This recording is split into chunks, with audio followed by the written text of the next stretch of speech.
Pancasila, dasar negara kita dengan dinamika bisnis yang tak henti bergerak. Sering kita dengar Pancasila dalam konteks kenegaraan. Namun, bagaimana jika kita melihatnya dalam kompas moral dalam dunia perdagangan? Di tengah tantangan globalisasi dan persaingan pasar yang semakin ketat, Pancasila tetap menjadi fondasi moral dan etika dalam praktik perdagangan. Bukan sekedar dasar negara, Pancasila adalah kompas bisnis Indonesia. Baik, saya akan menjelaskan hubungan antara isu-isu kontemporer dengan urgensi Pancasila. Di tengah isu-isu kontemporer bisnis saat ini seperti pelanggaran etika, ketimpangan sosial, dan juga tindakan konsumerisme yang tidak beraturan, Pancasila hadir untuk memberikan fondasi yang kokoh untuk membangun bisnis yang bermoral, berkelanjutan, dan dapat berdampak positif. Seperti yang diterangkan pada TAP MPR nomor 18 tahun 1998 bahwa setiap kegiatan bisnis itu harus berlandaskan dengan etika Pancasila agar dapat menciptakan kemajuan yang tidak hanya bersifat material tetapi juga memperhatikan aspek sosial dan juga aspek spiritual.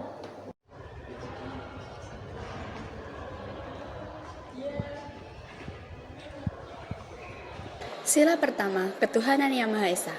Ini adalah pondasi etika bisnis dan integritas. Artinya, menjalankan bisnis dengan kejujuran, tanpa korupsi, serta membangun kepercayaan. Prinsip dasar kepercayaan dalam setiap transaksi. Sila kedua, kemanusiaan yang adil dan beradab.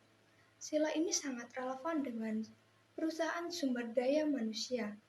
Ini tentang memperlakukan karyawan secara manusiawi, dengan upah layak, lingkungan kerja yang aman, dan tanpa eksploitasi. Makalah ini dijelaskan bahwa perusahaan Pancasialis harus menjunjung etika bisnis dan distribusi manfaat yang adil, serta mematuhi hukum dan budaya lokal. Ini bukan hanya soal keuntungan, tapi juga martabat manusia.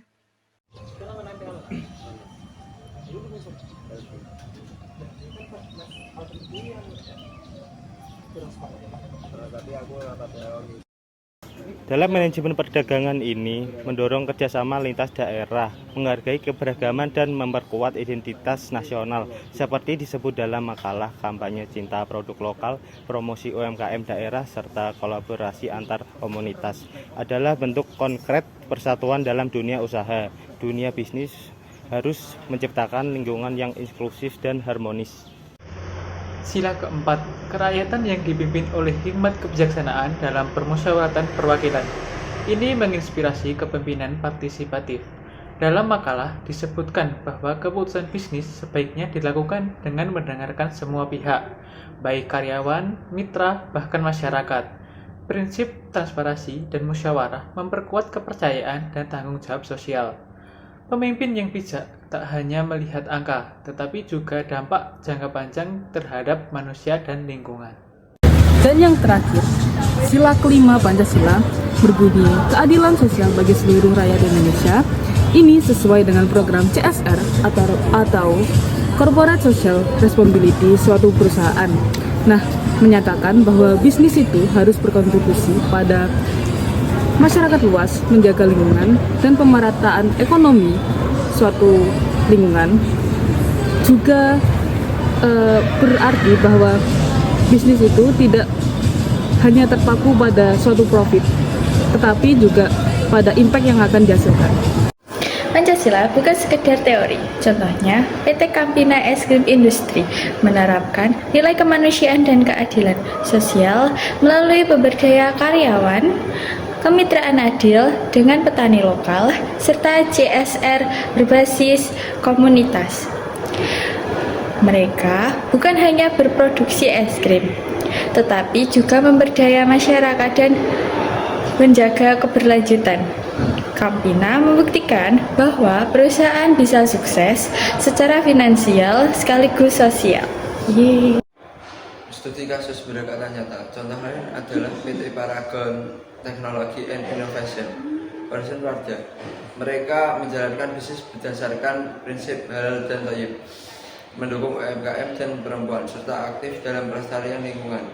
Wardah mewujudkan sila ketuhanan, kemanusiaan, dan keadilan sosial.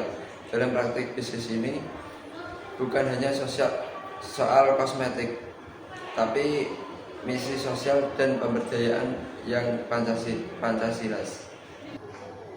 Apa sih dampaknya terhadap perusahaan?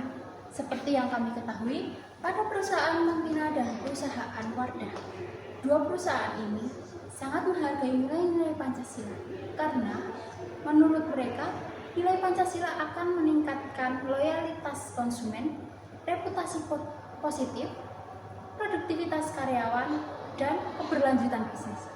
Dalam hal ini dapat disebut bahwa perusahaan yang menghargai Pancasila secara ekonomi akan stabil dan akan lebih kuat secara sosial. Ini merupakan bukti nyata bahwa etika dan keuntungan dapat berjalan secara seimbang. Tidak hanya perusahaan yang mendapatkan keuntungan, masyarakat juga merasakan dampaknya, mulai dari peningkatan kesejahteraan petani, akses kesehatan dan pendidikan melalui CSR, hingga pemberdayaan perempuan. Bisnis yang berpijak pada Pancasila menciptakan ekonomi yang adil dan merata. Pancasila bukan sekedar slogan, tapi kekuatan transformasi sosial. Mari kita rekap, Pancasila adalah pondasi bisnis yang etis, adil, inklusif, dan berkelanjutan. Ia membimbing kita untuk tidak hanya mengejar profit, tapi menciptakan nilai untuk semua. Dalam makalah kami, hal ini dijelaskan sebagai pendekatan strategis dan filosofis untuk mewujudkan ekonomi yang manusiawi.